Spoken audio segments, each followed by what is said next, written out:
Distribution of చాలా equipment మనం చేస్తున్నాం.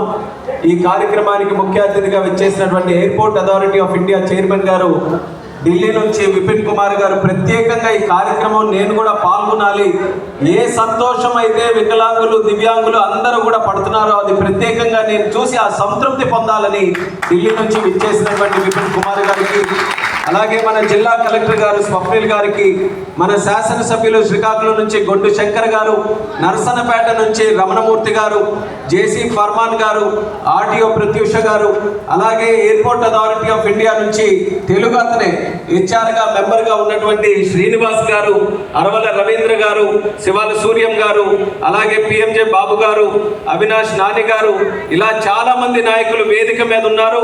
ఇలాగే ఈ కార్యక్రమంలో పాల్గొన్నారు.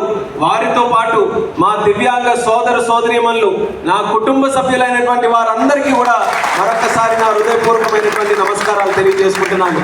మీరందరూ కూడా చూస్తుంటారు, ఢిల్లీలో ఉంటాం, హైదరాబాద్లో ఉంటాం, ఏ రాష్ట్రంలో ఏ ప్రాంతంలో ఉంటామో తెలియదు. ప్రతిరోజు కేంద్ర మంత్రిగా అనేక ప్రాంతాలు తిరుగుతూ అనేక కార్యక్రమాలు చేస్తాం. కానీ సంవత్సరం పాటు ఎన్ని కార్యక్రమాలు చేసినా నాకు అత్యంత సంతృప్తినిచ్చేటటువంటి కార్యక్రమం, మీ అందరి కళ్ళల్లో సంతోషం చూసే కార్యక్రమమే నాకు అన్నిటికంటే గొప్పదిగా నేను భావిస్తుంటాను. నాకు ఒక రోజు గుర్తుంది, నాన్నగారు చనిపోయిన తర్వాత చిన్న వయసులో రాజకీయాల్లోకి వచ్చాను. ఆ రోజు రాజకీయాల్లోకి వచ్చిన తర్వాత నేను అప్పటికి ఎంపీ కూడా అవ్వలేదు.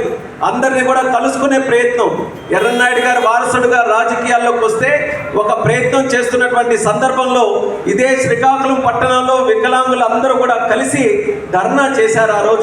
ఆ రోజుల్లో కాంగ్రెస్ ప్రభుత్వం ఉంటే ఆ ప్రభుత్వం మీద ధర్నా చేసి మా సమస్యలు ఉన్నాయి, మా సమస్యలు వినే నాదులు ఎవరు కూడా లేరా, మాకు సమాజంలో గౌరవం కావాలి, మాకు అనేక ఇబ్బందులు ఉన్నాయి, ప్రభుత్వం నుంచి ఎవరో ఒక స్పందించాలని ఆ రోజు ఒక ధర్నా కార్యక్రమం చేస్తే తెలిసి తెలియని వయసులో ఆ ధర్నా కార్యక్రమానికి వెళ్ళి వాళ్ళ సమస్యలు విని, నేను మాట్లాడే ముందు ఇద్దరు ముగ్గురు మాట్లాడమని ఏ సమస్యలు ఉన్నాయో చెప్పమనంటే వాళ్ళు కూడా మాట్లాడి నాకు తెలియజేసిన తర్వాత నేను ఆ రోజే నా మనసులో అనుకున్నాను, నేను ఏ స్థాయిలో ఉన్నా, రాజకీయాల్లో ఏ పొజిషన్లో ఉన్నా ఎప్పుడు కూడా నా దివ్యాంగ సోదరిమణుల్ని నేను మర్చిపోకూడదు.